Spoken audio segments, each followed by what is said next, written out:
Hey everybody, Brian Tro coming to you from Mossy Creek Fly Fishing with your fly fishing forecast. The date for today is Monday, the 29th of January. So we had a lot of water come in over the weekend. Lots of the western part of the state got 2 inches, over 2 inches of rain, and in a very small amount of time. So we had a lot of flash flooding occurring yesterday, and that's continuing today. Our smaller streams have already crested and are coming down. Our larger rivers some of them are still going up. It seems like the drought of this summer and fall are a distant memory. We've had snows, we've had ice storms, we've had good steady soaking rains, and this seemed like the first time where we had a really heavy downpour on top of already wet soils. So a lot of your fishing options for the next few days are going to be off color, they're going to be high.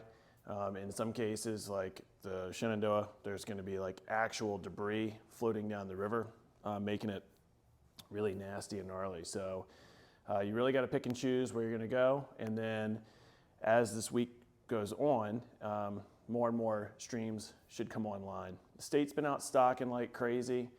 They stocked a lot of water last week. A lot of the urban fisheries around the state, down in Tidewater, Richmond, Northern Virginia, they've been stocking those as well. So you want to go check the DWR's daily stocking schedule. It's a good resource. You should have that bookmarked. That along with the USGS real-time stream flows.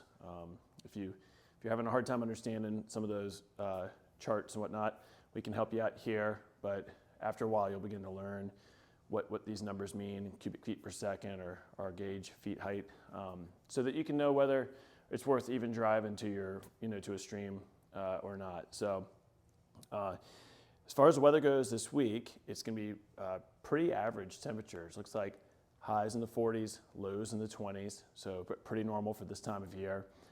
We've got a pretty good shot at some snow tomorrow night. That'll be Tuesday night into Wednesday morning. Doesn't look real heavy, but maybe another inch, 2, or a couple more to our west up in the Alleghenies, maybe 3 or 4 inches of snow. And then it looks pretty dry and sunny.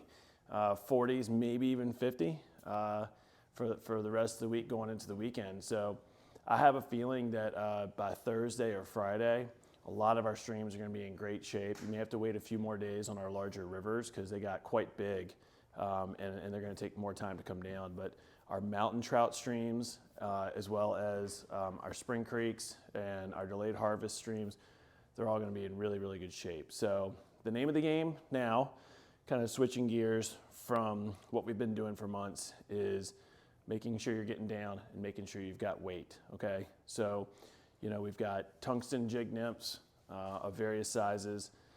We've got split shot here at the shop. You can even go a step further. You can use these Versa leaders that we have, especially if you're fishing some of our lakes and things like that, and you want to get down really, really deep.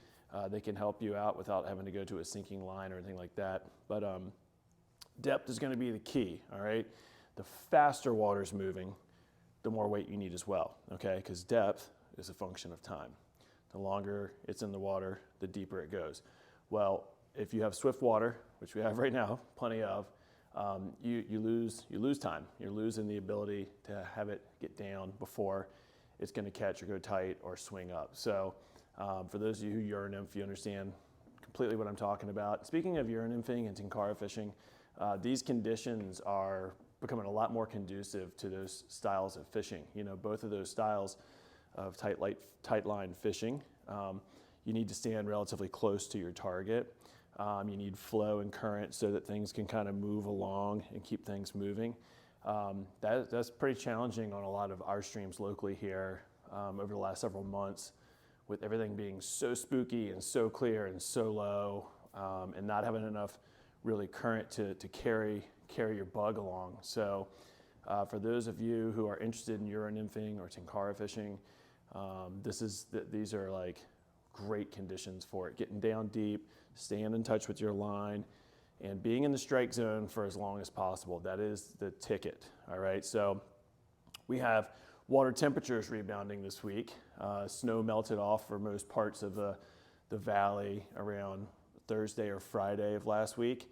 So that drops the temps. And then we had one of the mildest days in quite a while on Friday. It was in the 70s here in the valley on Friday, and now we've got fairly moderate temperatures. So we should be getting a little bit of a rebound on our temps.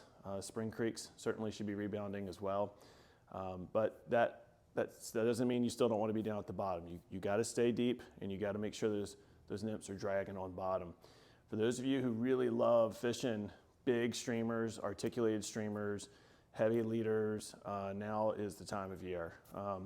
So whether it's over on the tailwater of the Jackson, or down on the South River, or on Mossy Creek, going for that high reward meal, which is one big minnow eat for that fish for that day.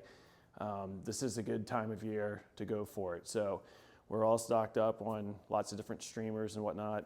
Again, you're making sure that you've got your weight balance just right. You can have a huge articulated streamer.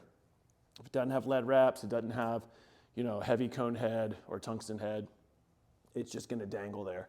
It's not going to get down deep enough. So really pay attention to your weights, really pay attention to your angles, okay? The angles at which you're fishing, how far you're quartering upstream is really going to make a big difference on how deep you can get, okay? So if you're quartering across or down and across, everything's going to go tight really, really quickly with these high waters, okay? So I always tell people, when you're trying to achieve the proper depth, making sure, and you're in a stream system, especially with high flow, you got to really pay attention to your angles. Throw too far upstream and you're stripping like crazy to try and keep up and to try and keep tight. Throw too far downstream and you're never giving it a chance to sink. So pay really close attention. And like I said, for those of you who are interested in learning a little more about Euro nymphing, we've got a couple guys here at the shop that know it and live it and can do it really well. Same with Tenkara. I love Tenkara. Tenkara is great in the winter. You don't have any guides to freeze, so it's really, really nice. But these are different techniques and ways that you should really consider looking into, particularly when we've got these types of conditions. And to be honest with you, this new weather pattern that we're in, it doesn't look to let up too much. I mean, we've been getting these storms coming through every 4 days, 5 days, and it just seems like we're in a wetter pattern. If this holds into the spring, these are going to be techniques that are going to be really handy to you as the trout's metabolism starts to pick back up. As far as muskie and bass and all of our warmer water species, we're just on hold. Rivers are getting a good scrubbing. It's unfortunate because some of our larger streams had just gotten to that perfect level, perfect flow, perfect color, that margarita green that we love so much. And now they're chocolate milk. So hopefully in the next few days, we'll go to like a light coffee, and then hopefully by this time next week, we'll be back to that margarita green, and we can start talking muskie fishing and some winter bass fishing as well. But for now, start up high in the next few days, or hit your spring creeks, or hit your tailwaters. As the waters come down, you can start fishing our bigger drainages over the next few days, Wednesday, Thursday, Friday. Watch out for the white stuff on Wednesday, especially if you're gonna go up high in the mountains. And other than that, tie some flies, all right? It's the middle of winter. Our first hatches, our first major hatches of the year, are actually not very far off. This is the last week in January.